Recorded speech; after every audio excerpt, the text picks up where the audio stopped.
The views and opinions expressed on this program do not reflect the company, owners, management, staff, clients, or partners. Welcome to Bermuda's Daily Talk Show. It's the Daily Hour.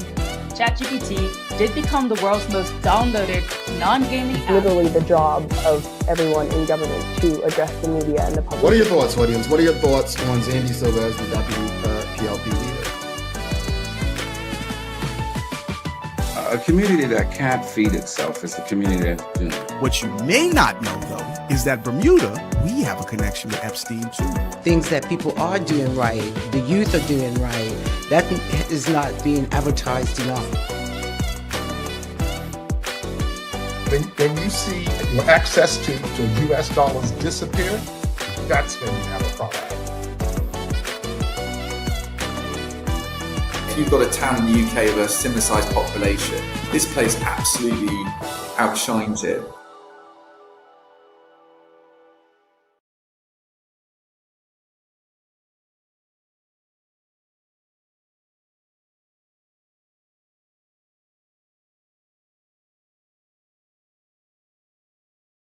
It's Thursday, the 21st day of May, 2026. It's Bermuda Day Eve. Welcome to Bermuda's Daily Talk Show. This is the Daily Hour brought to you by the BAC Group of Companies, HSBC, Bermuda Medical House, Lindos, People's Pharmacy, and big love to Hot 107.5 for ensuring that we can pump through the radio airwaves with these most important community conversations. I am Jamel Hartman. How's everyone feeling today?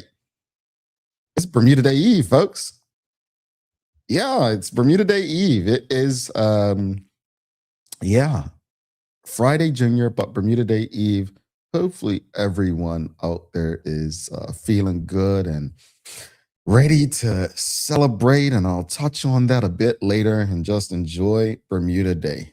Wow, it's here, May 24th, as many people still call it. James Burgess says, good morning to the Daily Hour team show. I'm watching and listening, and a great morning to you, James Burgess. We've got a lot to get through today, folks. He goes on to say, happy Bermuda Day. Well, greetings, everyone, and thanks for making us part of your daily routine. A good one today as we welcome Bermudian international, known, and he works internationally, a lawyer, Dr. Anthony Richardson. We're really looking forward to discussing his journey this morning and how he's built an international law practice beyond Bermuda. I have a lot of questions. There are certain things that I have wanted to understand about law. It's one of those things where it's not like a doctor where you become a doctor or a nurse and you can just mainly go wherever and be a nurse. It's so particular about how you pass the bar and go certain places. So really looking forward to the conversation with Dr. Anthony Richardson. The Daily Play is going to be a Name That Place today. All right. And audience, don't forget to subscribe on our website. Follow us on all of our social media channels to stay up to date with all that we have going on. Help us grow beyond the mic as we do our part to continue to improve our community. All right. We've got Suzanne Ingham says, good morning, Jamel. It's Bermuda Day Eve. Sherry Eve Day 2. We can't forget Sherry Day Eve 2. Jamel is in his house. Super awesome day indeed. Indeed, Suzanne. Well, folks, something happened yesterday. Yeah, something happened yesterday. The Bermuda Tourism Authority has announced its new CEO, Jan Hutton. And based on her resume alone, there's no question she brings significant international experience to the role. According to the BTA, Ms. Hutton is regarded as a respected global tourism leader with experience spanning destination strategy, tourism marketing, AI innovation, and sustainable growth across regions including Australia, Africa, the Middle East, and Asia Pacific. She has worked with major organizations including Deloitte, South African Tourism, Destination Gold Coast, Destination NSW, Salesforce, Barclays, and others. And, to be honest, when reading through her background, it's clear the BTA was looking for someone with global tourism expertise and transformation experience during a time when tourism itself is rapidly evolving worldwide. Now, naturally, many Bermudians are still going to ask a very familiar question. Why not a Bermudian? And let's be fair, that is understandable, right? I think most Bermudians would love to see qualified Bermudians leading major institutions and industries in Bermuda whenever possible. Personally, I've always believed the goal should be to have the right person in the role, and hopefully that person is Bermudian. But if the reality is that a role cannot currently be filled locally, then there should be a serious succession plan in place to develop, mentor, and prepare Bermudians to eventually step into those positions in the future. See, leadership development matters. Now, beyond the nationality conversation, I think the bigger focus should be this right here. What does Bermuda's tourism industry actually need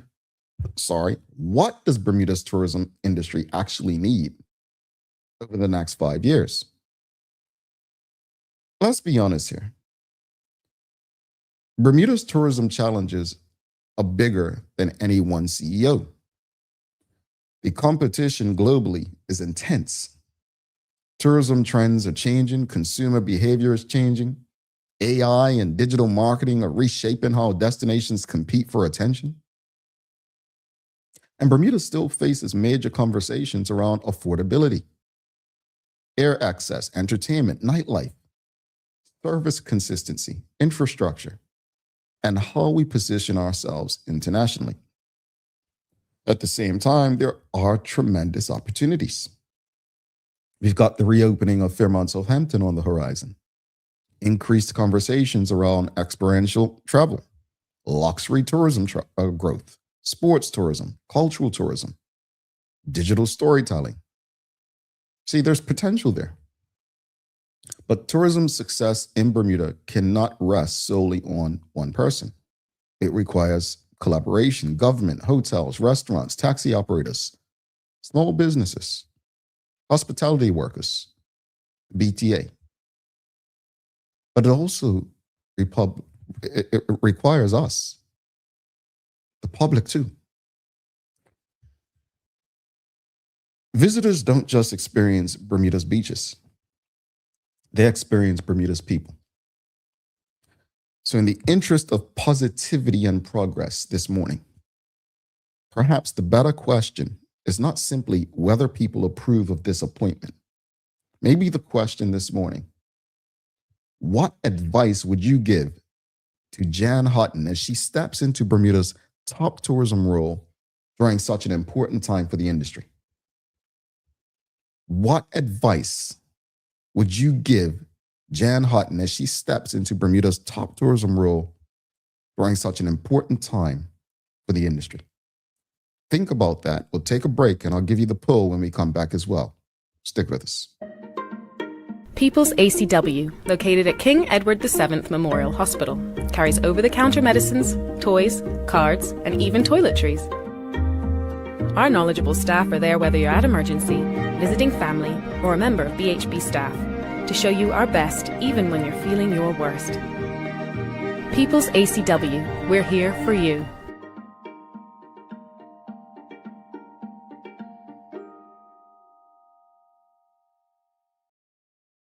Alrighty, folks, you heard the question. We're discussing the appointment of a new CEO at the Bermuda Tourism Authority. They've appointed Jan Hutton as its new CEO. We're asking the question, what advice would you give to Jan Hutton as she steps into the new CEO role at the Bermuda Tourism Authority? And here's your poll for the day. Are you confident Bermuda's tourism industry will improve over the next 5 years? That's a yes or no. 1 for yes, 2 for no. But are you confident Bermuda's tourism industry will improve over the next 5 years? That's a yes or no. Are you confident? Do you believe that Bermuda as a destination, regardless of who the CEO is, do you think it will improve over the next 5 years? But the greater question is, what advice would you give her? Here's what I would say to the new CEO of the Bermuda Tourism Authority. Very simple terms. Respect the people of Bermuda. Respect the people of Bermuda. I think that's one of the biggest problems we've had with senior leadership. I was talking to some folks yesterday, and it's almost like a new CEO. And let me show you how it goes, folks. You have, let's say, a new CEO comes in for like something like the Bermuda Tourism Authority, and then you got the hoteliers, right, who already don't respect, right, Bermudians.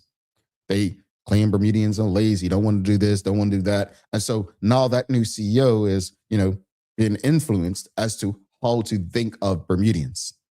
Not saying that that's what will happen here, but that's what happens.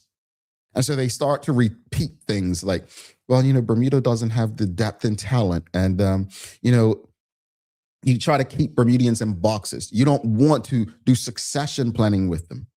You start not trusting Bermudians. This is the pattern.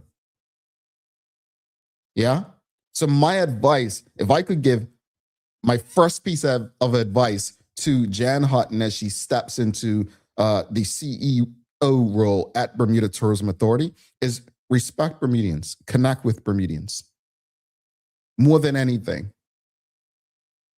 get from around the executive tables with the general managers at hotels. And embrace and engage. Oh, well, Ms. Horton's asking, who is Jan Hutton? So I will just go through some things about Jan Hutton. So Jan Hutton has been appointed as the Bermuda Tourism Authority's new CEO. And as I mentioned, her resume is kind of undeniably impressive. Global tourism leadership, destination strategy, AI innovation, tourism marketing, international consulting experience. She's worked across Australia, Africa, the Middle East, Asia Pacific. Now, again, she comes with global experience. That's apparent according to her resume. But when we do hire people like this who have no connection to Bermuda, the question becomes, why not a Bermudian? Now, I don't think wanting Bermudians in leadership is unreasonable. But we have to be honest, qualifications and capability matter too. But again, based on how people, not just in tourism, have come into Bermuda over the years, right? And, they come with this fanfare and they, embracing the opportunity. And then before you know it, they trash Bermudians. So my advice to this new CEO of the Bermuda Tourism Authority would be to respect Bermudians. What advice would you give to the new CEO? As far as we know, absolutely no connection to Bermuda, right?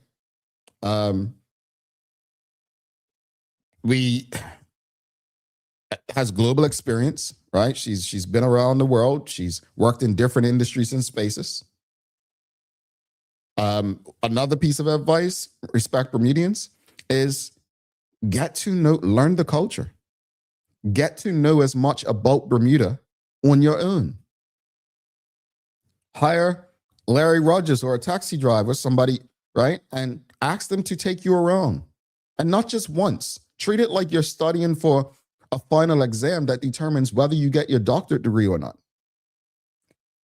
Study the island and learn it with love, not disdain.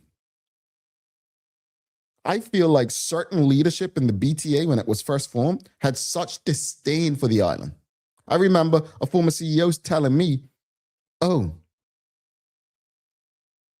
you don't seem to love this organization. I don't. I love Bermuda. And I said, you seem to love the organization, not Bermuda. That's the difference with me. Because without Bermuda, the organization doesn't exist. So I would encourage the new CEO of the Bermuda Tourism Authority to learn the island, respect the people.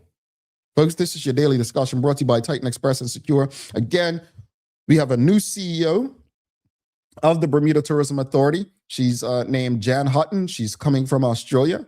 And her resume, quite impressive, global tourism leadership, destination strategy, AI innovation, tourism marketing. She has international consulting experience. She's worked across Australia, Africa, the Middle East, and Asia Pacific. So she comes with a big resume. We've seen this before.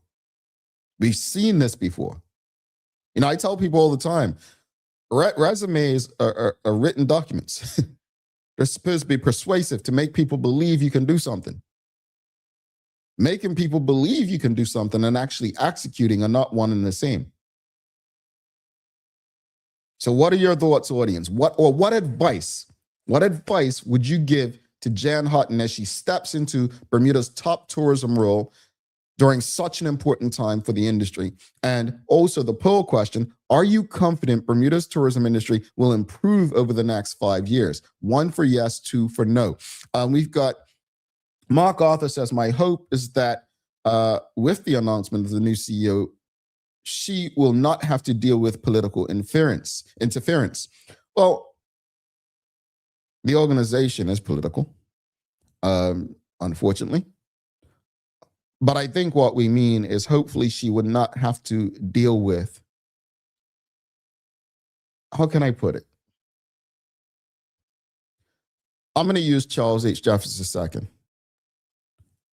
I don't know if it was political interference or the ego of a chairman, but I think the Bermuda Tourism Authority was never set up to be independent of government. It just was not. You cannot do that.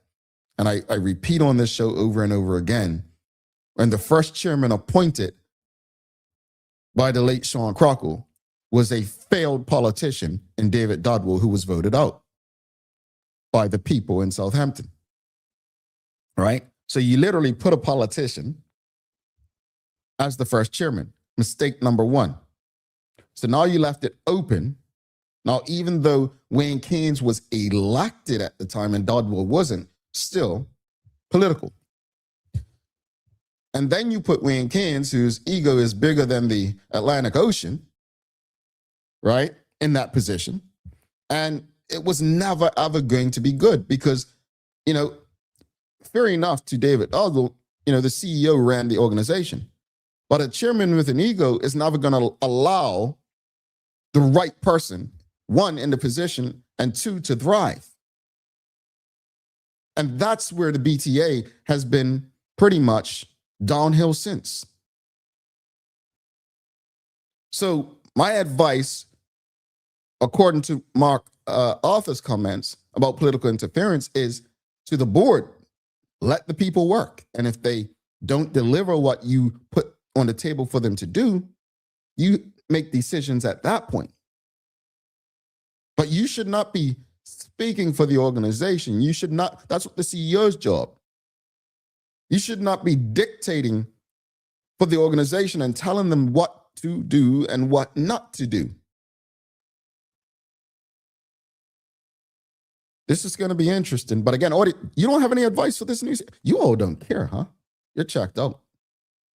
You're in Bermuda Day mode. You just don't care. And I get it. It's exhausting. It's exhausting. We've got Sal and Kate Horton says, I dislike that we have no respect for our own. You know, I'm going to share it. I was out to dinner with a good friend last night.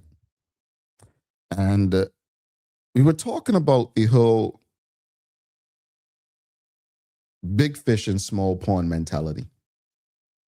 And one of my favorite guests so far this year on this program was Remy Coddington. Remy Coddington is a young footballer based in the UK. And Remy Coddington spoke about imposter syndrome, and he said that when he was in the academy at West Ham United, he was on the bench, and it was hard to take. You know, you go from being like the best in, you know, Bermuda or on your team, and now you're on the bench and you're not playing, right? And, you know, I said last night at dinner, I said, I think many Bermudians are very big fish in the tiniest of ponds and would be challenged to make it outside of Bermuda. You know, There's this saying that if you can drive in Bermuda, you can drive anywhere in the world. And based on me driving and having licenses in various places, I actually might agree with that. But it's another one that if you can succeed internationally and in bigger markets, then you are the right person to succeed at home. I mean, Charles H. Jefferson II did it. Then ego, folks who could not make it globally, got in the way. And so to Ms. Ellen K. Horton's point about, we have no respect for our own, the problem is that we have a lot of big fish in small ponds who have never done anything beyond Bermuda. And they are threatened by those. Funny enough, we have Dr. Anthony Richardson on, one who's gone globally with his practice today, but they're threatened by those who have done stuff beyond Bermuda. And this is why I encourage people, and I really, really do. Grow beyond your environment. We can always come back home as long as we have life, but grow beyond your environment. I have been lucky, or to some blessed, to be able to work in the spaces I've worked in beyond Bermuda. And I've never looked at it as being one of very few Bermudians to work in these spaces. Because we live in a time where in Bermuda, it's not about quality. It's about popularity and what's trendy. I was saying, back in the 90s, nothing touched the captain in the morning, Power 95, right? He was just quality. But then came Hot 107.5 in the 2000s, and every last part of Hot 107.5 was quality.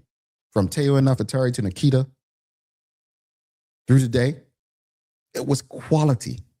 Those were the standards that Elroy Smith and Scott Pierman and Glenn Blakeney brought to Bermuda.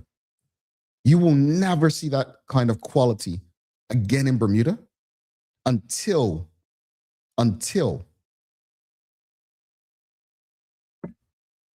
we stop allowing egos and popularity and trends to dictate what's good and what isn't. And that's why we're not going to have Bermudians who are qualified and able to do the position that Ms. Houghton's just been put in. I have a quote in my book, the most recent one I released, about popularity. And it says, popularity doesn't equate to quality. I believe that's what it says. It doesn't.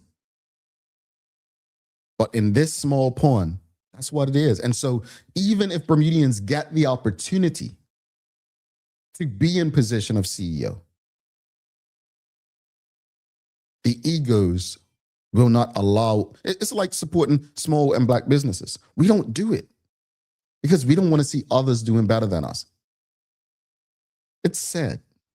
Nicole Walker says, her advice to Jan Houghton as she steps into Bermuda's top tourism role during such an important time for the industry would be learn the culture, interact with the people, experience the tourism products, services, and experiences firsthand. Do what she said she will do, coming in with open eyes. I'm here to listen. Indeed. Indeed. All right, so 50-50. Are you confident Bermuda's tourism industry will improve over the next 5 years? 50% say yes, 50% say no. Interesting. All right, folks. Let's give some love to Titan Express and Secure, and we'll come back and then we will do a Days of the Year, go to a commercial break, and then we've got our very special guest of the day, Dr. Anthony Richardson, and we're going to talk about growing beyond Bermuda with a business. The daily discussion is brought to you by Titan Express and Secure. Titan Express delivers safe, professional, and reliable transportation and tours across the island. From island tours to cultural experiences, they set the standard. And Secure is your go-to for property management, waste management, and residential and commercial services. Visit securebda.com. Professional, punctual, and reliable service is their commitment to you. Alrighty, folks, welcome back. Well, days of the year. We've got quite a few days of the year. So it's International Tea Day, it's National Notebook Day, End of the World Day. I don't like that one. World Day for Cultural Diversity, it's National Eat More Fruits and Vegetables Day. I'm going to ask you, what are your favorite fruit and vegetables? Let's do that. So my favorite fruit, I just had an orange, but I'm going to say probably blueberries at this point in my life. My favorite fruit, blueberries. Vegetable, believe it or not, something that you would have never caught me eating when I was a child, but I love Brussels sprouts, like, good, nice cooked Brussels sprouts in like the air fryer, and you little drizzle something on those, season them. You all don't like Brussels sprouts? I mean, Rudy Huxtable on the Cosby Show, she made me dislike Brussels sprouts without even tasting them. I was like, because Rudy didn't like, Brussels sprouts. And I was like, nah, I'm not tasting those. But as an adult, I like them, man. You season them good. You could saute them. Brussels sprouts are it. So what are your favorite fruits and vegetables, audience? Is, National Fruit and Vegetable Day. What's your favorite? We've got, Nicole Walker says, strawberries, grapes, watermelon, broccolis, carrots, and green beans. Do I lose my card? Because I don't like watermelon. I'm not a watermelon guy. I like, pineapple juices. I love melon, but it has to be sweet. Not watermelon, the cantaloupe or the green one. I love those ones. I do like strawberries, but it's, not one of my go-tos. We've got Shonette Sumner says, favorite fruit, crunchy apples. Favorite vegetable, Brussels sprouts in the air fryer. See, we Brussels sprouts, yes. Ms. Ellen Kate Horton says, she's going back to the conversation. If we look at recent appointments, the top positions in the Bermuda Civil Service, we will ding that the number of foreigners are increasing, train our own, or simply respect our own. I agree with you, Ms. Horton. I do. We've got Britannia says, kiwi, peaches, cabbage, mushrooms. Okay, I could get down with kiwi and peaches. I can. Ms. Horton says, I absolutely hate Brussels sprouts. Ms. Horton, I thought you would have been on the Brussels sprout train. We've got James Burgess says, I love strawberries, but if you don't check them, there's mold in the watermelon. See, that's an excuse not to eat watermelon. I appreciate you. We've got Suzanne Ingham says, berries, melons. I love veggies. Brussels sprouts are mini cabbages. I love them too. I don't like okra. That's out. Okay.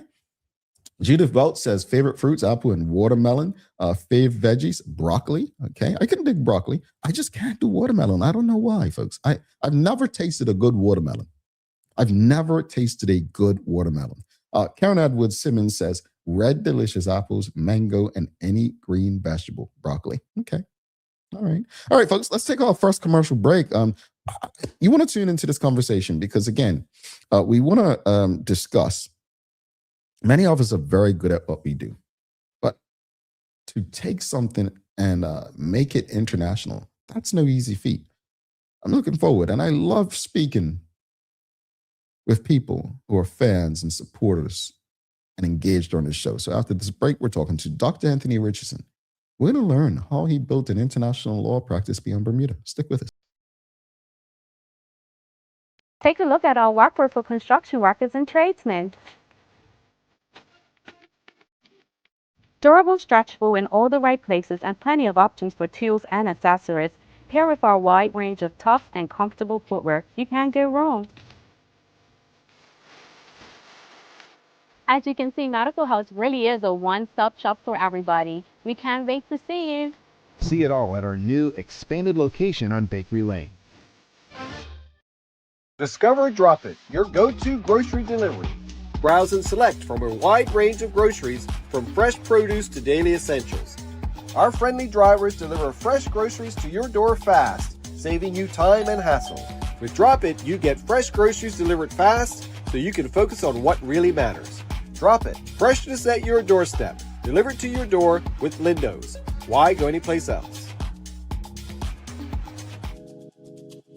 What lasts isn't what you buy, but what it becomes. With the HSBC MasterCard credit card, every spend quietly adds to a story shaped by intention and offers what matters most. Support that meets you where you are. Protection that preserves what you choose. Confidence for the unexpected. Peace of mind wherever your story leads. Start your next chapter. Use your card today. HSBC is licensed to conduct banking and investment business by the Bermuda Monetary Authority. What if the age that really matters isn't the one on your ID? You probably know your chronological age, the number of candles on your last birthday cake. But there's another kind of age that may be even more important, your biological age. This reflects how old your body truly is at the cellular level. It is influenced by your genes, your environment, and the choices you make every day. Two people can both be 40 years old on paper, but one may have the body of a healthy 30-year-old, while the other is biologically closer to 50. The difference? Lifestyle choices on nutrition, sleep, stress, exercise, and exposure to toxins. That means you have some control over your biological clock, and that's exactly what makes it so powerful. Because when it comes to aging, it's not just about living longer, it's about living better. Want to know your predicted biological age today? Download the free Carry Genetics app and fill in the lifestyle questionnaire.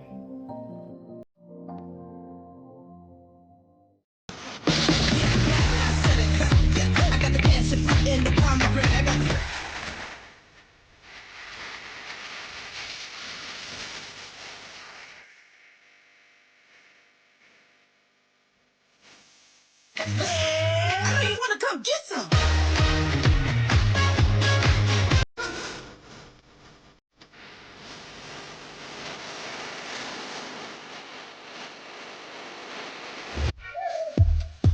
Playing around. Playing around. I got this. I got it, no doubt.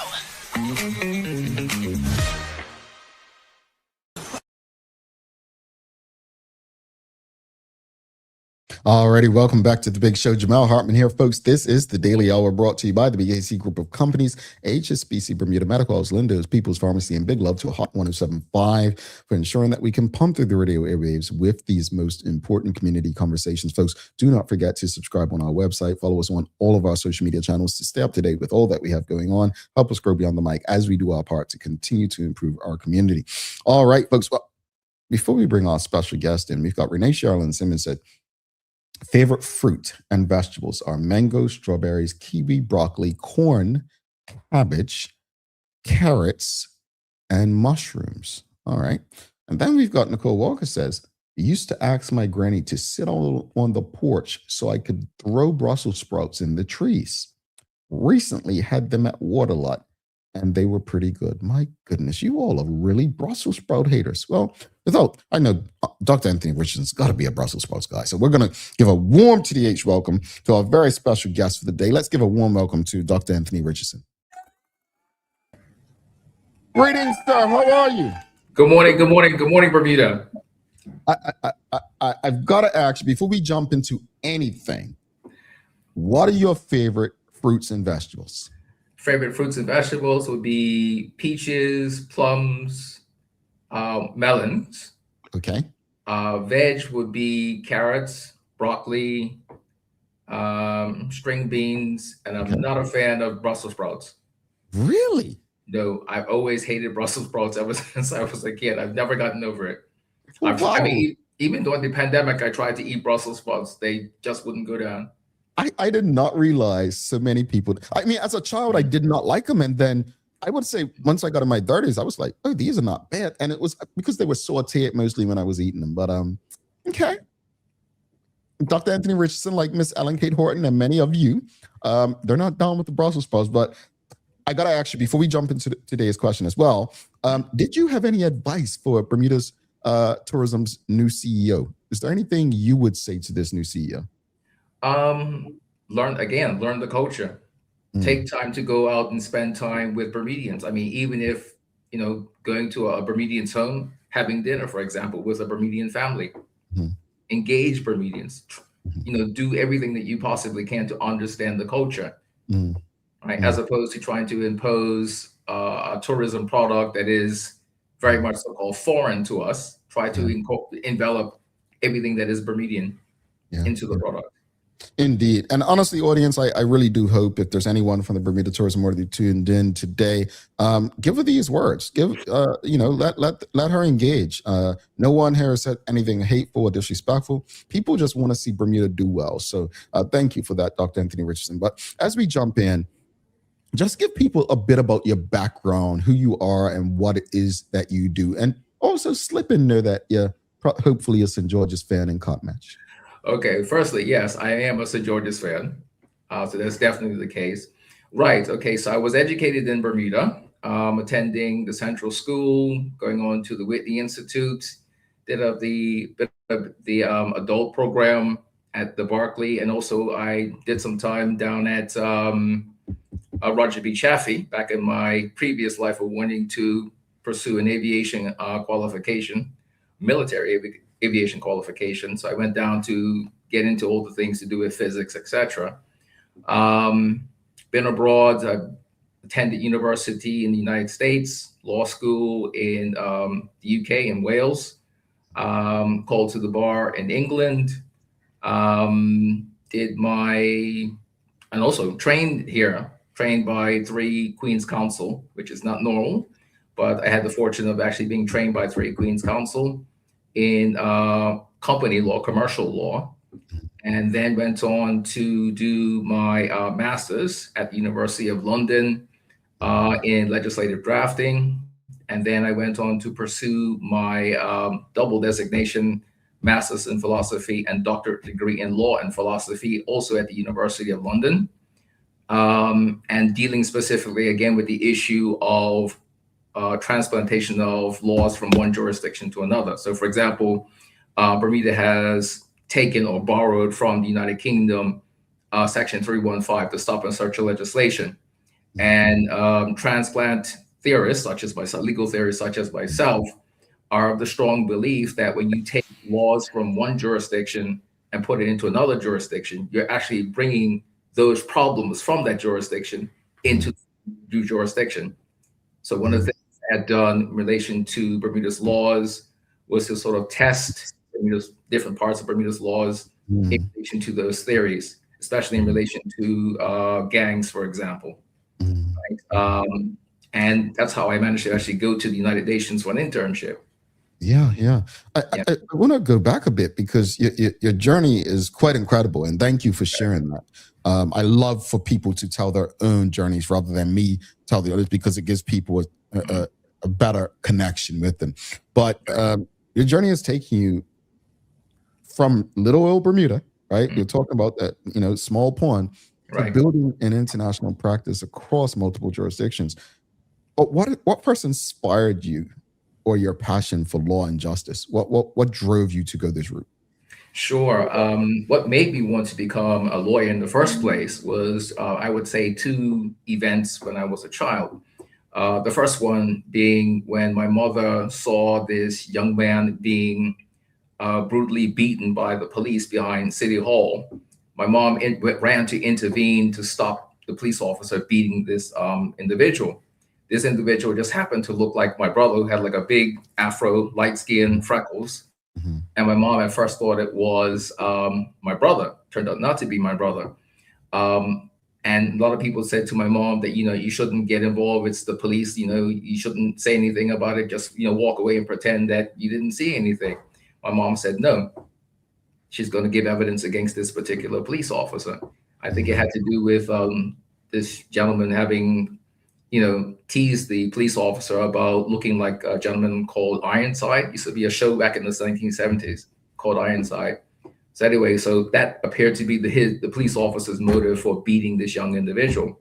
And having seen how that had shaken my mom in terms of seeing how, she was really upset by the fact that this could have been my brother, but also too, this is a young man who, in the grand scheme of things, yes, he's playful and making jokes, but that's not worth or having a reason to just go to beat this young man. The other reason was to do with the lead up to 1977 riots, Buck Burrows and Larry Tacklet. I am not a believer in capital punishment, right, at all. And having seen that take place in Bermuda and the violence that sprouted from it, and you see the constant escalation and the hatred. I mean, I actually remember a number of people being very bitter about the British, right, the British government, and with seething anger. I had never seen that come from uncles, aunts, friends of the family. And I was like, no, I want to make a change in relation to how laws are actually being dealt with and how the law is applied in Bermuda. The other reason I would say was to do with seeing on television, where you're seeing on, like, say, ABC News or CBS News or whatever, and you're seeing people being killed, innocent people being killed. I was like, wait a minute, this is not right. So I want to do something about all of this. So that's how I end up going into law.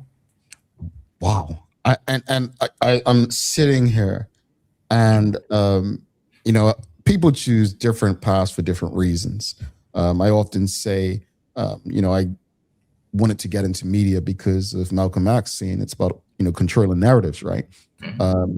And I must say, it's sad that you had to that those are your reasons, but it's also great that you saw this problem and wanted to be a part of the solution. So thank you for having the courage to pursue this in the interest of what is consciously right, according to what I believe.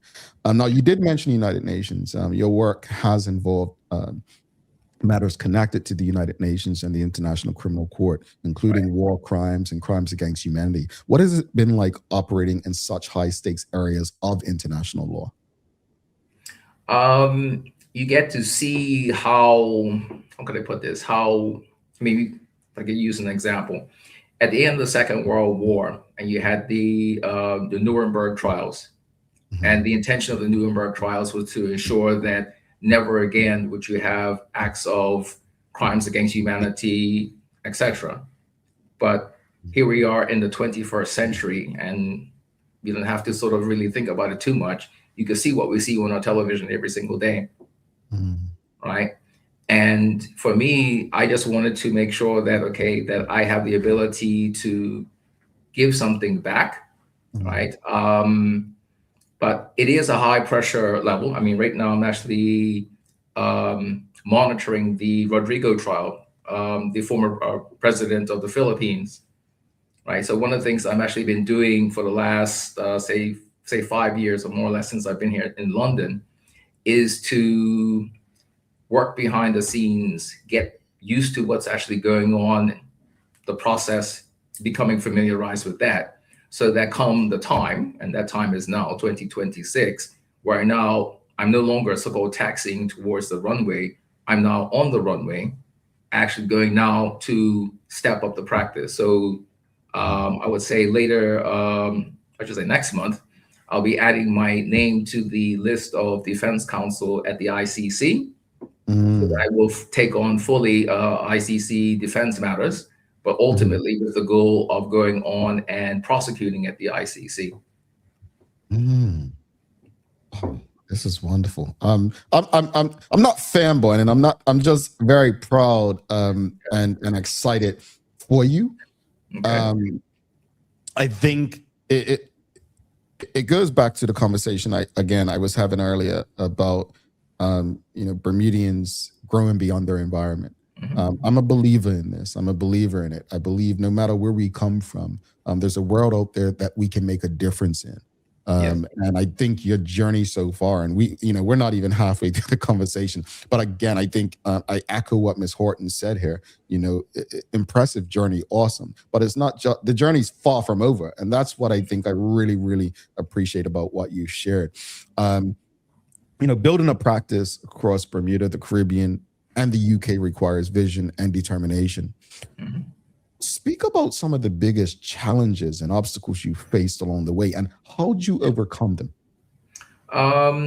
biggest challenges was actually having others to buy into my dream, right? So, I mean, starting, say, for example, with family and friends in Bermuda, right? Everybody started to panic. Was like, okay, well, Anthony's leaving Bermuda. Anthony's leaving Bermuda. I was like, well, no, you guys are used to me giving you 80% plus, sometimes in some cases going all the way up to 90% of myself, and only having a small percentage of myself left for myself, right? So when I flipped the tables and said, okay, well, in actual fact, I now need to give that 80% to me in order to realize my dreams, people started to panic, right? And I said, and it's okay, well, why can't they understand my dreams? Then I had to quickly remind myself that, wait a minute, the reason why family, friends, and other people may not understand my dreams is because they are my dreams. Right? They are my dreams. This is one of the things I say to my my mentees all the time. Follow your dreams. Yes, in many cases where you're following your dreams, you're going to have to make certain sacrifices. But follow your dreams. Yeah. Audience, if you have any questions or comments for Dr. Anthony Richardson, please send them through. Would love to get any questions or comments in as many as possible. Now, you've spoken about the importance of equal access to justice in Bermuda, particularly helping Bermudians gain access to King's Counsel despite financial barriers. Why is that issue so important to you?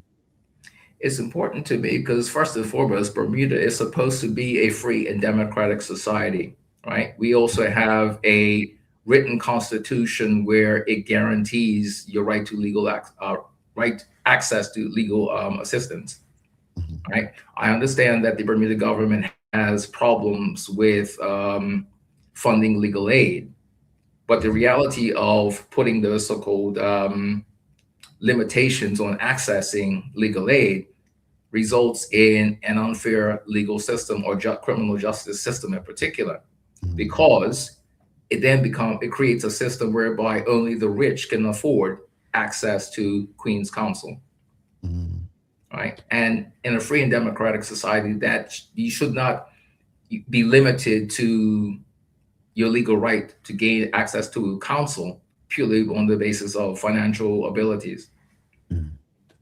You know what that makes me think of? I was riding home last night, and someone in the comments, I don't know who said it earlier this week, we were speaking about the speed cameras operating and how people, get fines and so on.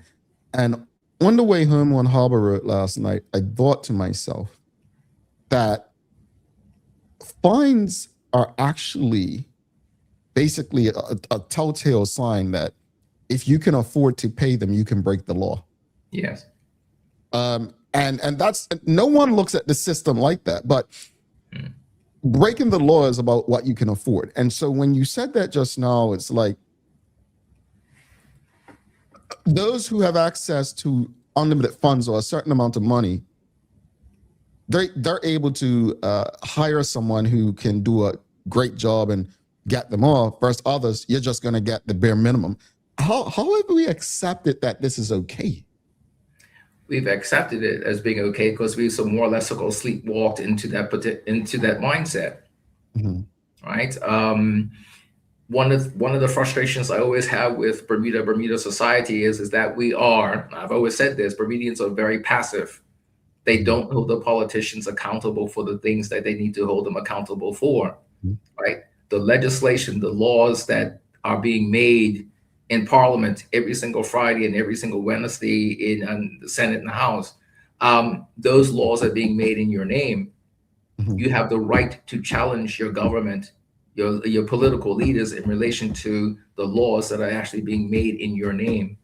But Bermudians don't do that. Yeah, we're gonna talk about that on a whole 2 shows about that. I want to get back because you mentioned mentorship. Mentorship has clearly become a part of your mission. Why are you especially passionate about guiding young people from ethnic minority communities into the legal profession? Sure. One of the things that I've noticed, with the exception of Bermuda, but one of the things I've actually noticed in, for example, I have mentees here in the UK, Black British mentees. I have French Black mentees and also Arab mentees in France. And one of the things that they tend to encounter is that the reality that there are very few people that look like them. And they see the absence of a person that looks like them or a person of their same religion, etc., as being a deterrence from entering into the profession. Right. So one of the things that I decided to do by way of my mentorships from Bermuda, London, Paris, is to use myself to show them that they actually can achieve the exact same thing I've achieved myself. Right. A lot of them was like stunned and shocked. Okay, well, I've got all these letters after my name, and why would you want to even have a conversation with me? Why would you want to mentor me? I said, the reason why I want to mentor you is because you are the future of your particular societies.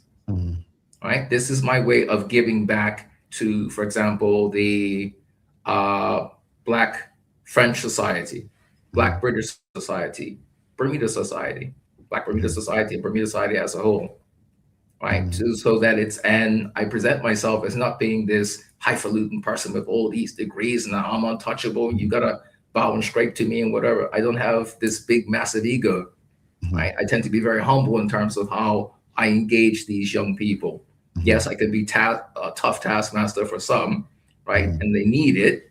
But more often than not, I'm actually there to assist them in creating a safe space where they can actually voice their hopes and fears. And I can also guide them and navigate them to becoming a part of the legal professions or other professions, it's like lawful professions in those countries, in those jurisdictions. Indeed. I want to go to the audience, but before I do, when you look at Bermuda today, what are some laws that stand out that you would say, I would love for us, instead of being so passive, to challenge our government to change these laws? What laws would you like to see? You know what, people, we've got to, and I know I'm putting you on the spot, but just some things that you may say, you know what, this law is just wrong. And it's shocking that people don't move forward to do anything about it. I would say in relation to our so-called road traffic laws. Right? I mean, one of the things that I was like, okay, well, and people may be upset with me by actually saying this, but I look at, say, for instance, the Canadians, how they deal with criminal laws, how they enforce their criminal laws, right? Canada uses a, I would say, sort of steel fist with a velvet glove, right? They will do things, as opposed to so-called criminalizing a person, they'll try to find ways to deter the behavior. So, for example, you have always had this problem with road traffic laws in Bermuda, people abiding by them, okay? Now, what are the possible ways to force Bermudians to abide by those laws? In one novel way, Bermudians love to travel. Suspend the passports, uses of the passports. Find ways, novel ways that are unique to Bermuda that do not require criminalization of an entire generation of people. And yeah, I would say our traffic laws for sure. Indeed. I like that because I always tell people, laws shouldn't be here to criminalize us, right? I love the way you think. I really do. Let's go to the audience, see what the audience thinks. We've got Michael Daniels says, what is your perspective on Bermudian immigration as we have a very negative outlook? Bermudian immigration? In what sense? Yeah. If you can be more direct, Michael Daniels. Let's go to the other question. Hopefully he can be more clear. Charles H. Jeffs II, he's asking, what are Dr. Richardson's thoughts from a legal perspective on CARICOM and/or sovereignty? Sounds like he would be a great person to lead the education of Bermudians on the pros and cons of both. I would say first and foremost, the government needs to be honest about the issue of, okay, so what are we getting in terms of so-called associate membership and what will we be getting in terms of full membership? If there's no difference, in what we get in terms of associate and full membership, what's the issue?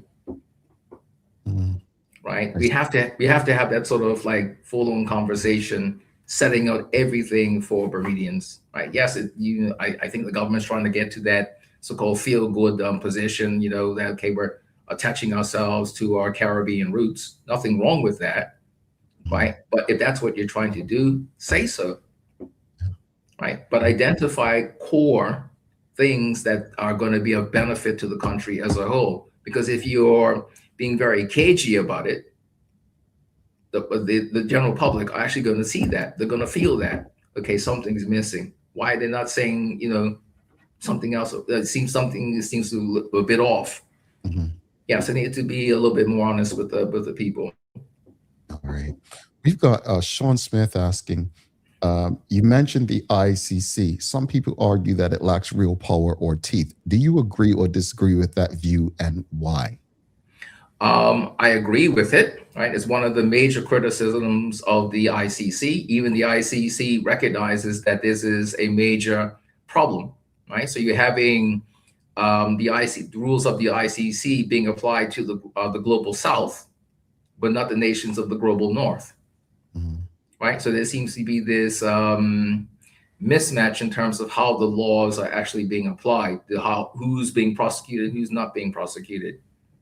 Right? Arguably, they'll be saying, well, certain leaders of late should be prosecuted by way of the ICC. Will that happen? Maybe not. Yeah. Interesting. For those tuned in, especially young people, those who may dream of a legal career on the international stage, what advice would you give about perseverance, confidence, and pursuing excellence? First, I would say start out by treating the world as your classroom, right? Do things that allow you to tap into the different cultures, the different religions of the world. Study them, right? Languages, for example, when you're in high school, some schools, I believe, still teach Spanish, French. Embrace those languages. I mean, even me now, right? This, you know, so this old cat. I myself have been studying Arabic. Right? Arabic is a very difficult language to learn because of it not being one of the Latin-based languages. But believe it or not, it's not that bad once you actually get into understanding what the characters do, etc. Right? So always be open to learning new things. And, you know, just try your best to embrace hard work, right? Engage in hard work. That would actually pay off with you as you mature on and go on to university. And one of the things I always like to peg in there as well is try to make sure that you stay out of trouble while you are actually in university or in school. Because believe it or not, there are certain jobs, such as international jobs, like the jobs that I'm doing now, where individual law enforcement agencies, such as the FBI, when I was working in New York, they do checks into my background. Right? RCMP, they do checks into my background because I went to university in Canada. Scotland Yard, check into my background here in the UK because I went to university in the UK and I live here in the UK. France, same thing. So be very conscious about, you know, your future, and avoid saying things that could come back and bite you by way of the internet. A lot of that stuff stays out there, and a lot of jobs, including security services, when they're doing vettings, will actually flag up for you. That's some good advice, honestly. Yeah. And if we go back through a lot of people's social media, there's some things we've said or done. We go to college, people love to drink and party. Yes. It can catch up. Charles has a follow-up question. He was asking, what about sovereignty? I don't think we can keep ignoring that conversation. Sovereignty? I've always been a believer in Bermuda being an independent state. right? There's nothing wrong with Bermuda becoming an independent state. The British government, going back to like the 1960s, when they were dishing out the constitutions to all the colonies, actually anticipated that Bermuda would become an independent state. We have the maturity to do so. We have the mindset. We have the expertise actually in Bermuda and outside of Bermuda as well.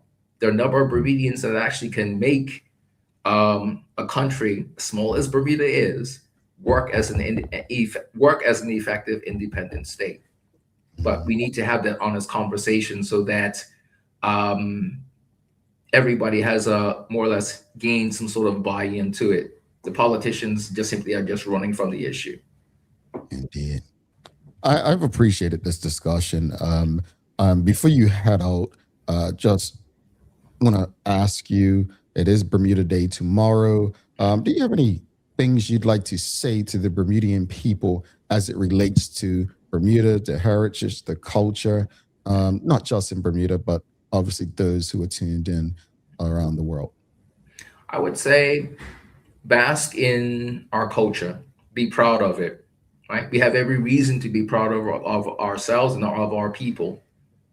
We have done a lot. Even though we are a small country, we continue to punch above our weight, internally and externally, right? We are a very good people. We are recognized around the world as being a good quality society, a society that is friendly and engaging. Be proud of that. Indeed. Dr. Anthony Richardson, we're going to be reaching out to you. I've got some things that I would love you to specifically discuss on this show, if you don't mind. So, yeah, I absolutely appreciate your support. I appreciate you doing this with us, engaging with us. And we have your information. I'll be on, obviously, in the comments. So enjoy your weekend. Hopefully you can enjoy being Bermudian as much as those who are currently in Bermuda, the culture, and watch the parade online if you're able. But thank you for your time. Honestly, thank you for this. And I look forward to the next conversation. No, definitely. Have a good holiday, everyone. Safe holiday. Dr. Anthony Richardson, folks, if you appreciated that discussion, please give us a thumbs up, a love, a like. No, seriously, I think I would love to have a conversation, full conversation with Dr. Anthony Richardson about some specific things, whether it's the road laws, like why this law, and do some comparisons with other jurisdictions. It could be, I love that he's deterrent, because I remember when the police started the Operation Beggar, and people were like, oh, the police shouldn't tell people where they are. No, the goal was to change behavior, not criminalize people, right? So I'm looking forward to having him back, kind of like how we have Mr. Simmons, right? When it comes to the economy and finances, I think he can provide great value in helping us understand how things operate. So hopefully Dr. Anthony Richardson is open to that, and we'll come back and engage all of you on the show. We're going to take our final break. Don't go anywhere. We're going to wrap it up in a bit and send you off on a very long holiday weekend after this short break. Stick with us.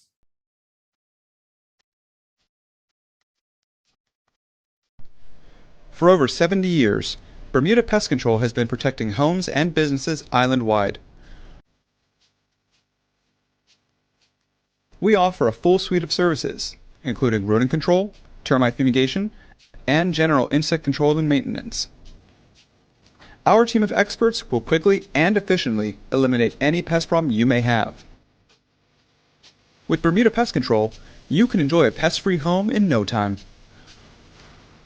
We're committed to providing fast, reliable, and solution-driven services for our customers. It's what we've been doing since 1952. Call Bermuda Pest Control today and say goodbye to pests for good.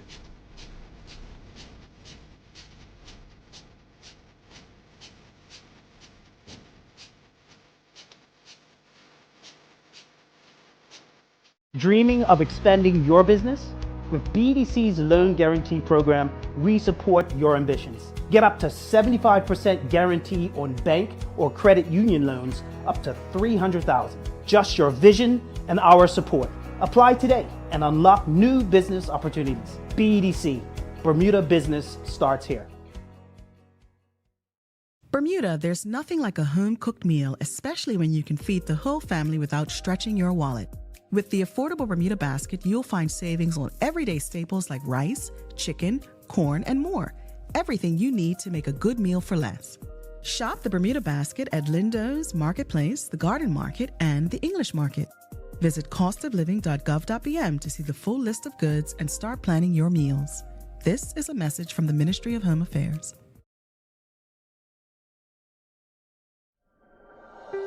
Life moves fast, and so can the unexpected. When you insure your home, you need to know that your insurance company has your back. At Friesenbrook, let one of our friendly and professional agents give you that peace of mind. Because when you are covered, you are confident. Call us at 296-3600 or visit friesenbrook.bm to learn more. All righty, welcome back to the big show. Thanks again to Dr. Anthony Richardson for stopping by. Definitely appreciate. I'm just looking at the comments. Charles H. Jeffs II says, I love that he's always in the comments on the show. He must have it on his calendar. We all should schedule things around TDH. That's what you do, Charles. You schedule things around TDH. We've got Ms. Ellen Kate Horton says, I was in a meeting with Dr. Anthony Richardson, thought it was our mate from this show. Turns out the one I met also had a son by the name. Imagine that. 3 of them. Oh, we've got 3 Dr. Anthony Richardsons. We appreciate it. But folks, thanks again to our partners, the BAC Group of Companies, HSBC Bermuda, Medical House, Lindo's, People's Pharmacy, and big love to Hot 1075 for ensuring that we can do this with you on a regular basis, folks. If you appreciated the discussion with the Dr. Anthony Richardson, don't forget to show us some love on whatever social media platform you're on. Help us beat the algorithms. But it's time for the Daily Play, brought to you by Bermuda Trivia, now available at stores throughout Bermuda. Follow Bermuda Trivia on Facebook, Instagram, Twitter, TikTok, to find out why it's, Bermuda's favorite trivia game. All right, here we go, audience. Let me get the right music up.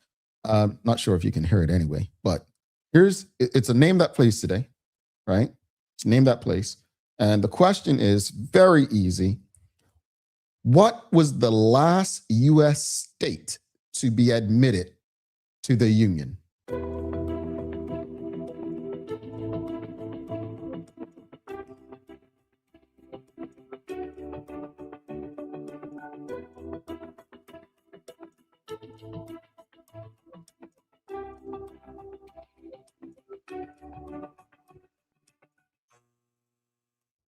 I thought that was easy. No, Puerto Rico is not a state. It's a territory like Bermuda. Suzanne, you got it right. Why are you questioning yourself? She says, Hawaii. I don't know, Jamal. It is Hawaii. You got it right. Hawaii. Danita McCallan, Nicole Walker, Renee Charlin. Yeah, you got it. It's Hawaii. It's Hawaii. No, Puerto Rico is a territory, I believe, like Bermuda is a territory of Britain. So, it is Hawaii. Hawaii became it became the 50th state in 1959, August 21st, 1959. Some of you were alive then, huh? Yeah, some of you were alive back then. 1959. Hawaii became the 50th state. I got you.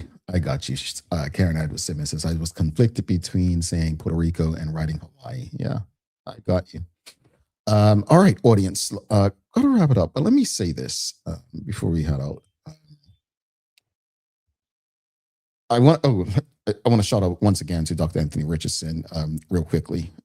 Said it was fun. Happy to return. And absolutely, because we had a question for Dr. Anthony Richardson. Let's hold on to this. Renee Shalin says, I came in late, but I want to ask if he had plans on returning to Bermuda to use his expertise to update our laws. I mean, he's an international lawyer. Does he really have to return to Bermuda full time to actually do that? Is my question. I don't know. I don't know how law works. Maybe he does, maybe he doesn't. But that's a fair question. But folks, I want to wrap it up in saying this. As far as the discussion regarding the new BTA CEO, yes, I would love to see the best Bermudians in positions. And in my opinion, we had that. but for ego taking that away from us, at least in the Bermuda tourism space. We now have another non-Bermudian in the top position in tourism. And now that we have that person in space, it's up to us to do a better job than we do with our politicians in holding this individual accountable and to ensure that the results exceed our expectations. Make sure they respect Bermuda and Bermudians. Make sure they don't disparage and have such disdain for Bermuda and Bermudians to the point that it's just a job to them. I wish this new CEO, Jan Hutton, the very best.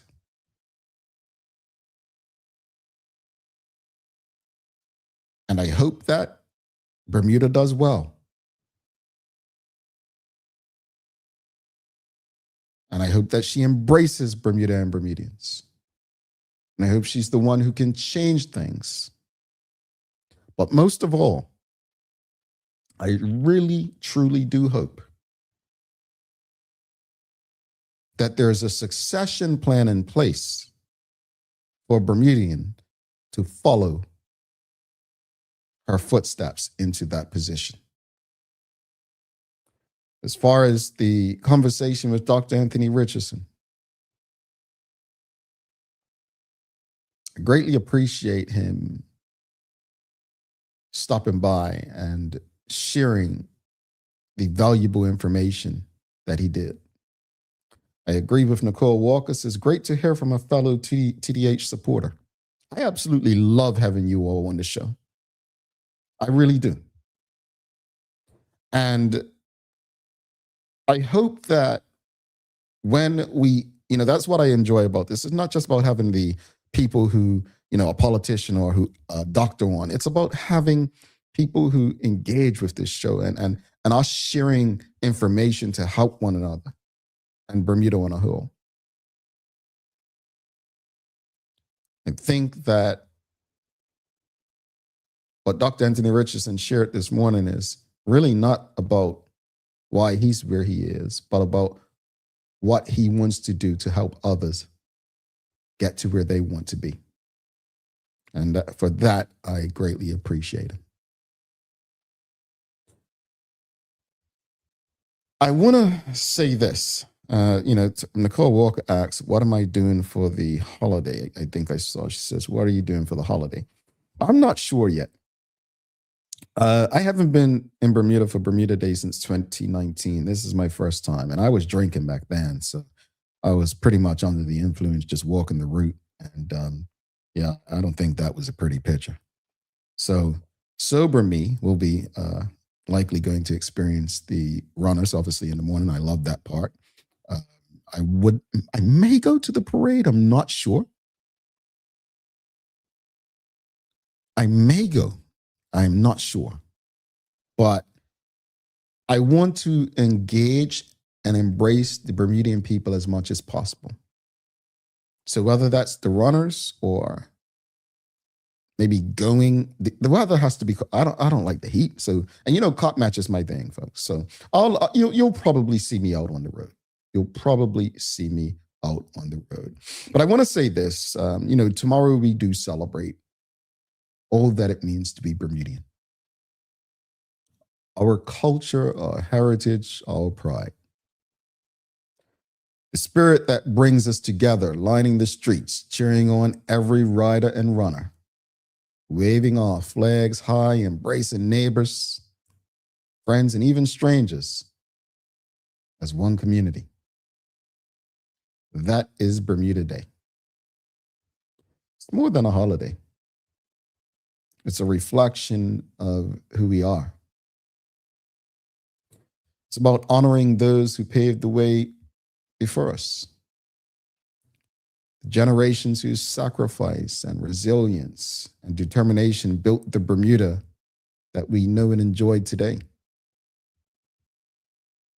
It's about recognizing the new generation